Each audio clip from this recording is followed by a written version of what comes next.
안녕하세요, 보드라이브의 한마리곰입니다. 오늘 여러분께 펀딩 프리뷰로 소개해드릴 게임은 바로 이 게임 료젠인데요. 료젠은 판타지 세계에 있는 나라의 이름이고요, 피닉스가 이 땅을 다스리고 있습니다. 플레이어들은 각자 클랜을 운영하면서 점수를 모아 피닉스에게 잘 보이는 그런 게임이고요. 저는 타빌라 게임즈로부터 샘플을 제공받아서 게임을 플레이해봤고요. 이제부터 이 게임이 어떤 게임인지 여러분께 한번 알려드리도록 하겠습니다.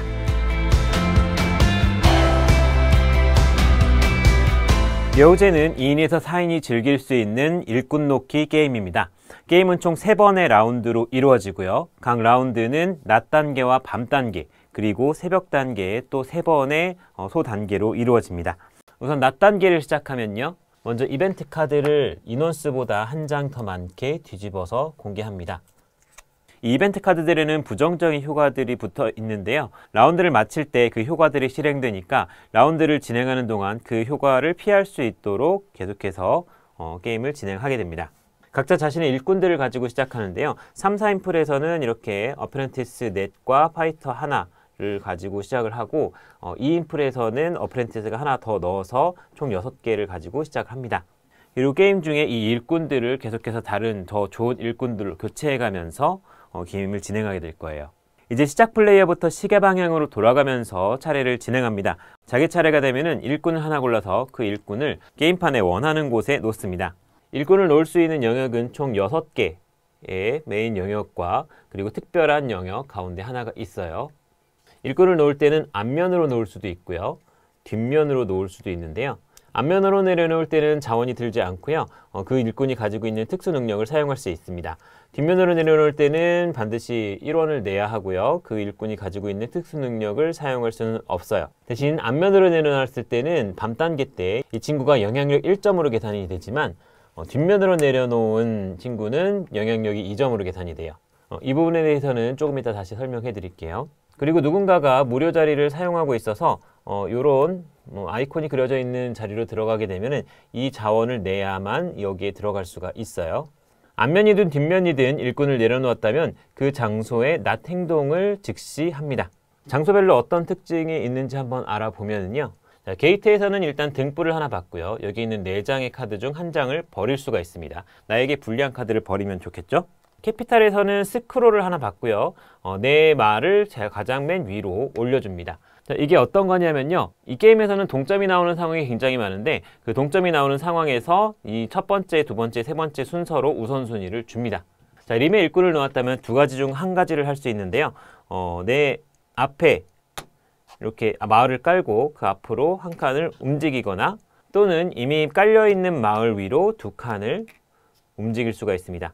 마을을 깔 때는요, 이 비용을 내고 이 점수를 즉시 받고 깔 수가 있어요. 자, 만약에 시린에다 놓았다면 내 말을 한 칸 움직이고 그 칸에 있는 보상을 즉시 받아요.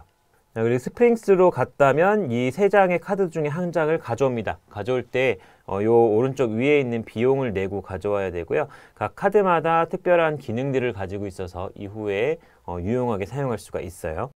자, 클랜하우스에 넣었다면 우선은 내 클랜 마커를 하나 뒤집고요. 내 클랜 중에 원하는 거를 하나 가져갑니다. 가져갈 때는 만약에 여기 비용이 있었다면은 2원을 내고 2점을 받고 가져가는 거고요. 이거는 공짜로 가져가는 거예요. 공짜로 가져가면 돈은 안 내서 좋지만 점수도 받지 못하고요. 돈을 많이 낼수록 점수도 많이 받게 돼요. 그리고 만약에 내가 새로운 일꾼을 가져갔다라고 하면은 기존의 일꾼 중에서 하나를 제거해야 합니다.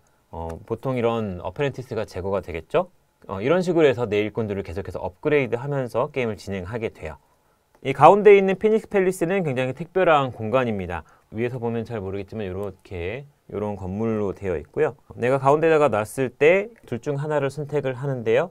아무 자원을 하나 받고 요거를 이렇게 한 칸 돌리거나, 또는 이 밝은 부분에 낮 행동을 하나 복사해서 실행한 뒤 한 칸을 움직이는 겁니다.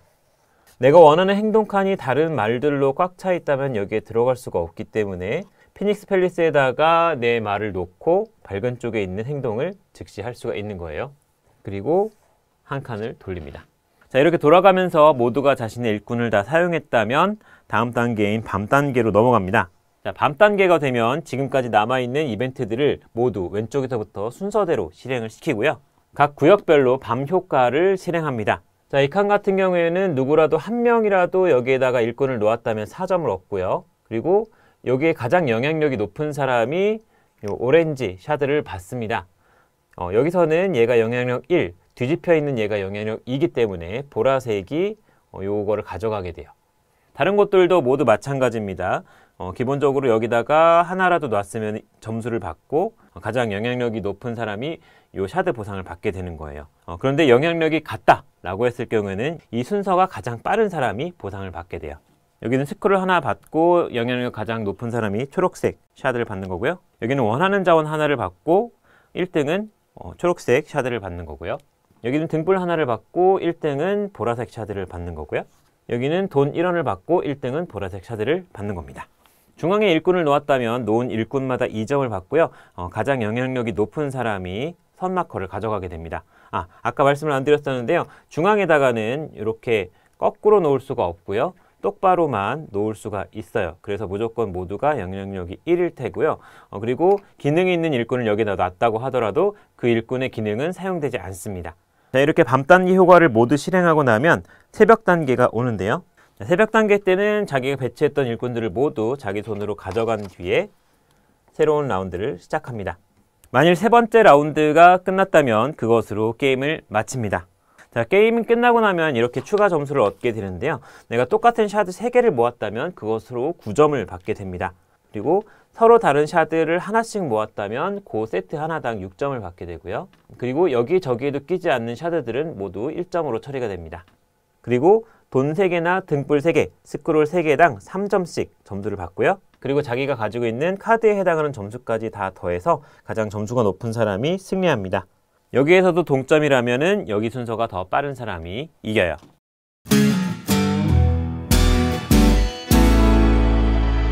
자, 그러면 제가 이 게임을 해보고 느꼈던 점들을 한번 이야기해 보도록 하겠습니다. 우선 이 게임의 난이도는요, 게임 자체는 그렇게 어렵지 않지만 이 게임이 가지고 있는 새로운 개념들을 받아들이는데 조금 시간이 걸립니다. 특히 각 행동들을 어떻게 유기적으로 연관시킬지가 처음에는 잘 보이지 않기 때문에 게임을 한 번 정도 쭉 돌려보고 나서 어떻게 운영해야 되겠다라는 감이 잡히는 그런 게임이에요. 이 게임은 나름대로 테마성을 살리기 위해서 구조물이라던가 여러가지 일러스트라던가 이런 부분에 신경을 많이 쓰기는 했는데요. 게임에 막상 들어가고 나면은 테마에 몰입하기보다는 어떻게 하면 점수를 좀 더 낼까에 집중하게 되는 그런 게임이에요. 전략성은 보통이라고 할 수 있을 것 같고요. 이 게임이 상호작용이 조금 있는 게임이라서 자칫해서 행동이 꼬여버리면은 뭔가 아무것도 못할 수도 있는 상황이 만들어질 수도 있는데요. 그거를 가운데 있는 피닉스 행동을 통해서 어느 정도 좀 숨통을 트일 수 있게 해놓은 그런 부분들이 조금 있고요. 자기 클랜의 일꾼들을 섞어서 더미로 쌓아놓고 거기서 하나씩 뽑아서 게임을 진행하기 때문에 자기가 원하는 일꾼이 초반에 나와주지 않으면 전략이 조금 흐트러질 수도 있는 그런 운적인 요소를 가지고 있어요. 컴포넌트는 제가 테스트한 게임이 프로토타입이기 때문에 뭐라고 말씀드리기는 좀 어렵겠는데요. 아마 킥스타터를 런칭하면 컴포넌트를 피규어로 업그레이드 해주는 그런 옵션이 있는 걸로 알고 있거든요. 그런 것들이 추가되면 조금 컴포넌트가 풍성해지지 않을까 싶습니다.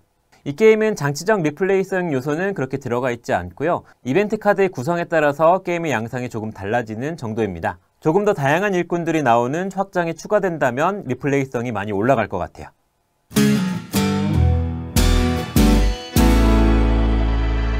네, 오늘은 이렇게 료젠에 대해서 한번 알아봤는데요. 여러분도 관심이 생기셨다면 킥스타터 페이지에 들어가셔서 한번 조금 더 깊이 살펴보시길 바라겠습니다.